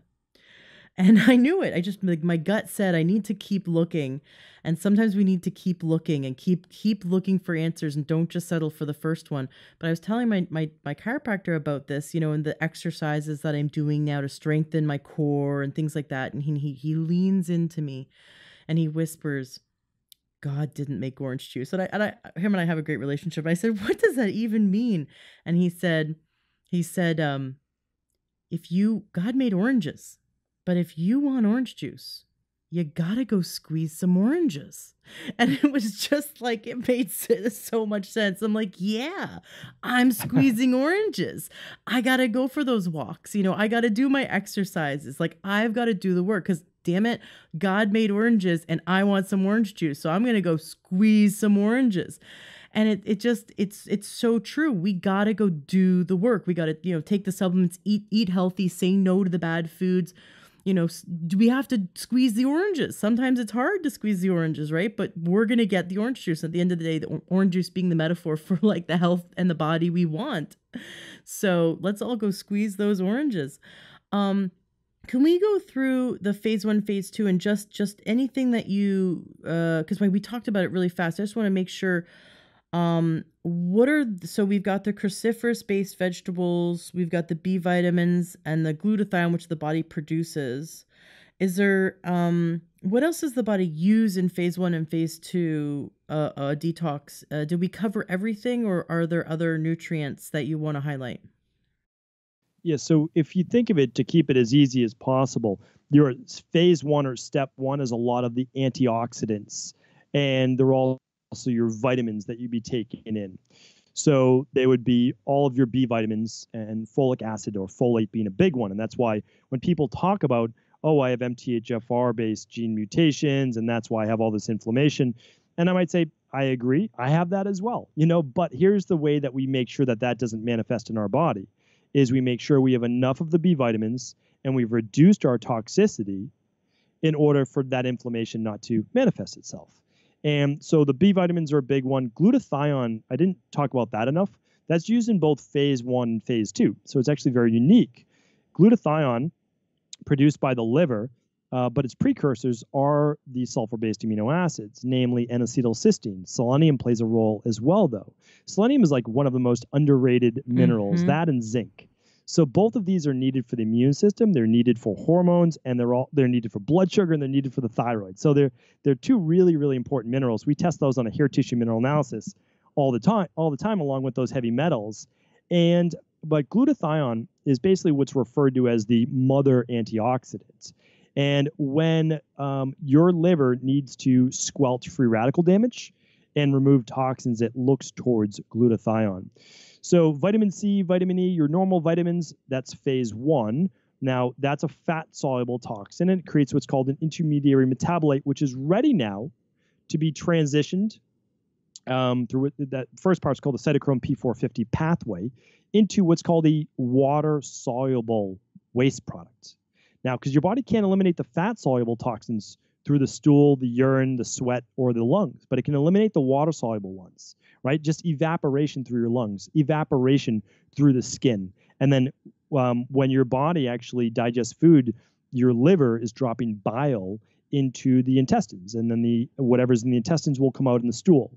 And then whatever's in the blood will be filtered by the kidneys, and that will come out as urine. So we just try to, again, ramp up if the liver is always seeing more and more, we give the liver all of those nutrients in order to support itself. And then we try to maintain that. So part of the Dr. Ball detox is something called the daily nutritional support shake. And it's all your vitamins, all your minerals, not a mega amount, just a normal amount, 15 grams of vegan protein. So you get all your amino acids, and it contains sulforaphane. Not a lot, but enough sulforaphane so that if you're not eating broccoli and cauliflower and cruciferous vegetables all the time, that it's going to help out with that. Now, the other part, we don't overload people and tell them to eat a ton of broccoli and all these things that they haven't eaten them before. Could lead to a lot of digestive distress, getting used to them. But the other part is those are actually great foods, but if you have candida overgrowth or SIBO, they're great prebiotics as well. So they feed the bacteria, and they can feed the candida because it has fructans. Now, once you rebalance your gut microbiome, then they're fantastic because they feed all the good bacteria. But the problem is in the beginning, if you have overgrowth, it feeds the overgrowth as well. So you get more gas, more bloating. So what we try to do is, again, lot through supplements in the beginning. We wean off the supplements. Then we do seasonal detoxes, just 7 days. A lot of people start with a 21-day. Then after they've really cleaned out the body, then we go to a 7-day seasonally, just like they did with every season. Ayurveda, traditional Chinese medicine, Egyptian medicine, Greek medicine, every season you would change with the season. You would purify the body from that season into the next season. Once you come out of winter, you'd remove all the heat, and then you'd move into spring. So we try to follow the Eastern-based practices with state-of-the-art based protocols. Very cool. So number one thing, nutrifying the body to support the liver, and that obviously, food plays a great role. And then, but I like what you said. When we got to the point where we're already sick, sometimes we need that concentration. So we need those supplements because we need to push back. As hard as the environmental toxins and all the toxins are pushing on us, we got to push back harder, and we need that extra boost. So imagine us like as kids on a bike, and our dad like pushes us off as we take off because we're learning how to ride the bike. We need that extra boost. We need that extra boost of nutrition. Because when we're so sick, maybe our gut biome is so disrupted, we can't digest and optimally absorb our nutrition. So supplements really are going to play such a role in speeding up the healing process and helping us get on the other side of it. And then maintenance, we can really lean on food, obviously, and supplements when needed. I love that you brought up selenium. I'm such a huge fan of selenium, that it recycles the body's own glutathione and plays a role in so many. It is sort of the it's really an underdog. It's not mentioned enough as a mineral. Great. So I love that. Fantastic. So we're doing that with the liver, but then these daily things that we can do. So you talked about de-stressing and turning on that parasympathetic relaxation response, the kind that we have when we laugh and enjoy it. And that doesn't mean you go drink alcohol. A lot of people think they're going to de-stress by drinking a glass of wine. That actually increases stress for 24 hours in the body. So going to alcohol for your de-stressor is the exact opposite. I know I can't believe how many moms drink wine to de-stress, and they're actually just perpetuating the problem. So we're looking to laugh and enjoy ourselves and relax and have fun. But then you're talking about sweating in a sauna and dry brushing and doing Epsom salts and doing this massage. Let's just unpack that a little bit. I love the sunlight and sauna. It's got the full spectrum infrared. How much do you recommend that we sweat for the maximum, for the best detox, and how many times a week should we be doing it? So, and one thing about the alcohol as well is that alcohol, especially before bed, does not allow you to get into your deepest levels of restorative sleep. So actually, it will help you fall asleep, but you don't stay asleep. You typically wake up more throughout the night. You don't get into deeper sleep cycles, and that's not great in terms of anti-aging. The other part is that with alcohol, oftentimes you wake up the next morning a little hypoglycemic, a little low blood sugar, which is obviously not good for stress on the body. And we're just talking about all the detox pathways. Well, when you drink alcohol, that shuts those down because your body is now focused on removing the ethanol, which is actually a poison in alcohol, right? From doing that. Now, I'm not saying never drink, and I'm not saying any of that. What I'm saying, though, is it shows that those people that have more than 3 glasses of alcohol per week, just three small glasses of alcohol they found, had a decreased lifespan. So it's important to look at it. And that's because when your body's detoxifying alcohol, it's not doing a lot of other processes in the body.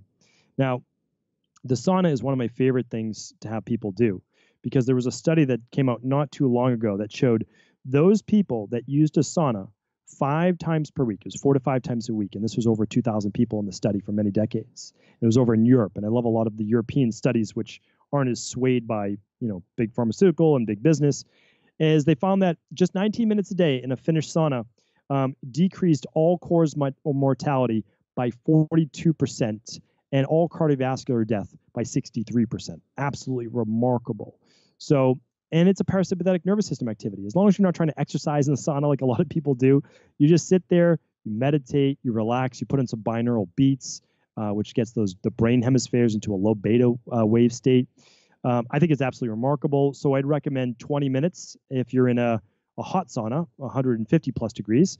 If you're in an infrared sauna, near or far infrared, or both, like a Sunlighten, then you can be in there for really 40 minutes, 45 minutes at a lower temperature, somewhere between 110 to 130, 140 degrees, and you'll be able to get all the infrared benefit rays as well, which have been shown to help with removing heavy metals as well from the body, and plastics, PCBs. Nice. Fantastic. I love it. Yeah, it takes about 20 minutes for me to sweat. It takes about 40 minutes for my husband to sweat.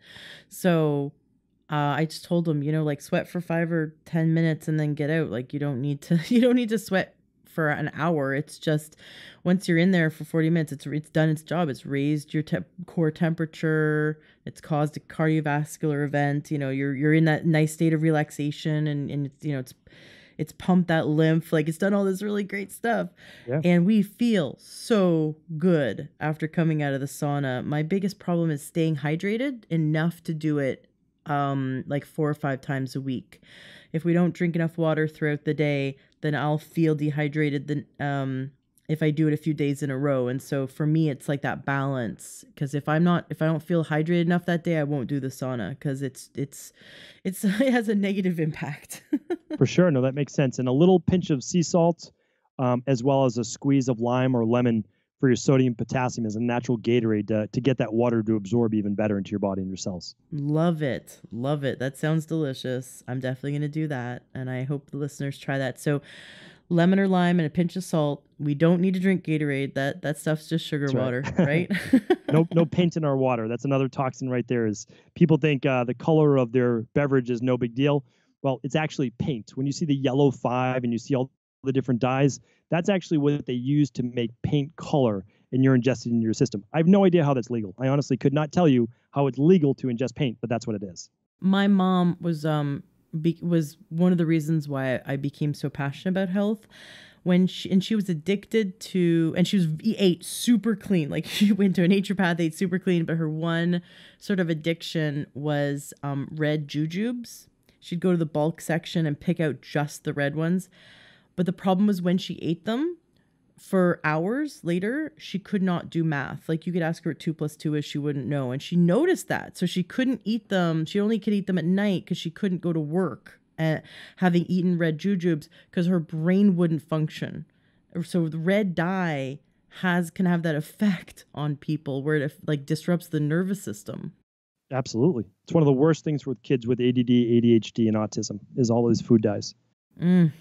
Absolutely amazing. So I love that you brought that up. You don't want to drink paint. So if your beverage is like a weird color. Yep. Yeah, we drove by 7-Eleven and it has they have a big billboard with these 3 different Slurpees, like different primary colors.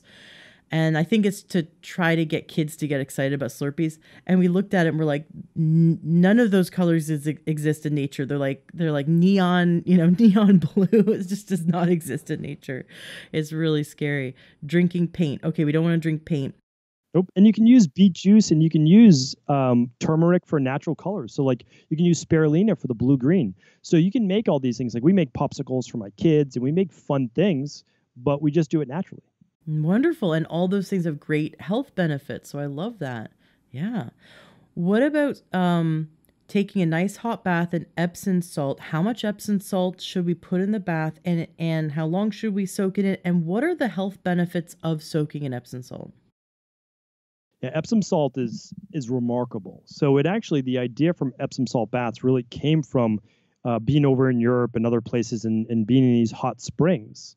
Now, Epsom salt is unique because it's not a salt. As we call it Epsom salt because it looks like salt, but it's actually magnesium bound to sulfur or sulfate. Now, we spoke, probably you remember, right? Everyone's remembering earlier, phase 2 detoxification, sulfur, right? Well, that sulfur and the magnesium gets absorbed through our skin. If we use hot water, our skin dilates, our pores dilate to a greater degree.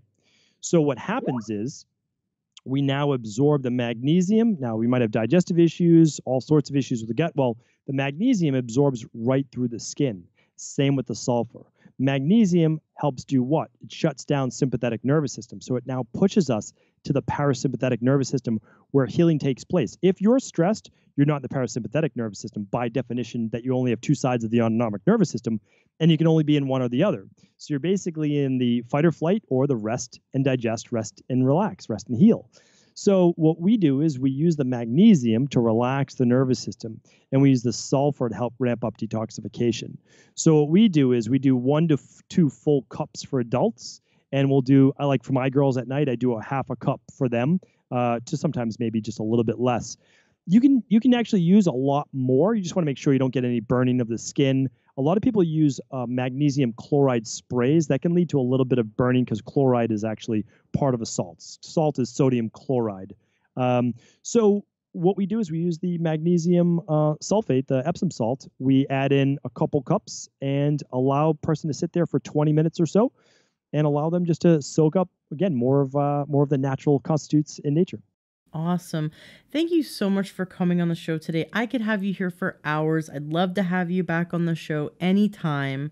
I really just love diving into these topics with you. You're such a wealth of information. I'm sure listeners are curious to work with you. I definitely encourage listeners to listen to episode 271 because I did ask you in detail about how your clinic works. You can work with people online. So I mean, not online, but like all around the world. So anyone all around the world could contact your office and work with you. We're going to make sure that links to everything you do is in the show notes of the podcast today. I really encourage listeners, if they were inspired by Stephen today, to check him out. I'm such a big fan of yours. Thank you so much for coming on the show. Is there anything that you'd like to say to wrap up today's interview? It's my pleasure being here. I always really do enjoy chatting with you, and I know we could talk for hours more, and hopefully we will get to do that. You know, my thing is just how we started. It's you went through this yourself. I went through this myself, and we found our answers, you know, and the journey, though, doesn't stop. You know, I'm reading still, continue to read books. I'm continuing to look at research. And so for those people who haven't found their answers yet, they're coming. They're there. I really believe that. I can't recommend enough looking into functional medicine lab testing. It will give you concrete proof. No more guessing. We say stop guessing and test, or just beginning protocols, but always keep moving forward. That's the thing, is if you're always moving forward, you're going to find out what's working, what's not working, what worked a little bit, try to do more of that, recalibrate, get back on track, but don't give up. I mean, really, because as you can attest, I can attest, the end result is worth it. Even if it takes a little bit longer, honestly, I couldn't imagine living this life that I'm living right now compared to the sick 17-year-old kid that I once was. So thank you so much for allowing me to share that message with others. Absolutely. And thank you so much for coming here again on the show. Really appreciate all of the knowledge you shared with us today. Thank you. I hope you enjoyed today's interview with Dr. Stephen Cabral. To make everything easier, he compiled all of the links to everything he talked about today, his nutritional supplements and his detox protocol, the lab testing. He put it all on one page for us. You can visit stephencabral.com/Ashley to get access to all the things he talked about today. That's stevencabral.com/Ashley. And that link is also going to be in the show notes of today's podcast. I'm glad you enjoyed it. And if you got something out of this, please go and share it with someone that you love and that you want to see gain true health. Let's spread this information and help as many people as possible.